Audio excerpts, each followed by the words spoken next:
Sasa mnapoanza kunikomandi, unajua hapo mnataka kutumia mabavu ya kukomandi mtu. Mimi nimeshasema kwa sasa hivi uchumi hauko vizuri. Ni majira ya saa 5 usiku, mkuu wa wilaya Shinyanga Julius Mtatiro anafika nyumbani kwa akina Kwandu Changushila, binti aliyefaulu kwenye kidato cha 5, lakini hadi sasa hakuna hatua iliyochukuliwa na familia, huku uongozi wa eneo hilo ukiweka bayana ajenda ya familia kutaka kumwozesha msichana huyo.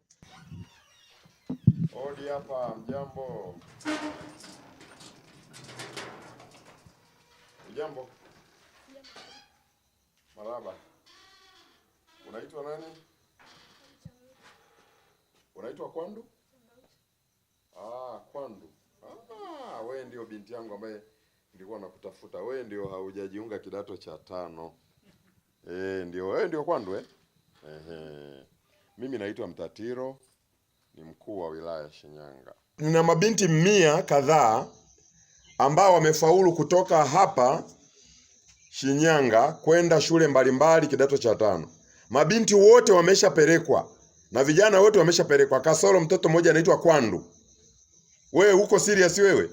Na nataka nikuambie kwamba wazazi ambao wamepeleka watoto kidato cha 5 ni wazazi wa maisha ya kawaida. Na kabla mimi sijaje hapa kwako, nimeshakufuatilia wewe unafanya nini, nimeshafuatilia mpaka watoto wako wanasoma wapi, najua kila kitu kukuhusu. Sasa nataka nikuulize kwa mara ya mwisho, huyu mtoto anaenda shuleni lini? Sasa mnapoanza kunikomandi, unajua hapo mnataka kutumia mabavu ya kukomandi mtu. Mimi nimeshasema kwa sasa hivi uchumi hauko vizuri. Na jiandaa nitafute ile kitu apatikana mtoto ataenda shule. Hata huyo mtendaji nilizungumza naye.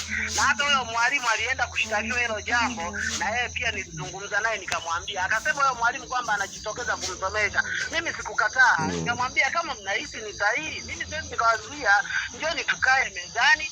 Mtendaji wa kata ya Masekelo Sikuzani Shangalali anasema hapakuwa na ushirikiano na familia katika hatua za ufuatiliaji wa swala hilo. Watuambia kuwa hawana hela, wakajibu kuwa sisi mpaka tutapojipata, wakamjibu mwalimu mkuu siku yoyote tutapopata, au tupe hela wewe, kama una hela basi tumpeleke shule. Wanakuambia wewe mtendaji, kama una hela ndio wape wampeleke mtoto shule. Hata baada ya maelezo mengi kutoka kwa kaka wa Kwandu, mkuu wa wilaya Shinyanga Mtatiro hakuridhishwa na hayo, akisema kuwa taarifa zilizofika ofisini kwake ni kwamba ipo nia ovu ya kutaka kumuoza binti huyo kinyume cha taratibu. Sasa kwa taarifa yako sasa, mpaka mimi nakuja hapa, taarifa za kina nilizonazo ni kwamba nyinyi familia mnataka kumuoza huyu binti. Oh yes, mimi na taarifa najua. Nasema hivi sio yeye. Mimi nakueleza taarifa nilizonazo, mimi si ndio mkuu wa wilaya. Mnataka kufanya ujanja mwende mbele na nini, halafu msimpeleke mtoto shuleni. Hebu nani Wipi? Hebu tuondoke na huyu mama. Tuondoke na huyu mama. Sawa. Hebu ripoti kesho Central Police. Binti Kwandu amepangiwa kidato cha 5 sekondari ya Katavi Girls kwa masomo ya kemia, biolojia na jiografia, na hapa anasema yupo tayari kuendelea na masomo endapo atapata nafasi hiyo. Nipo tayari.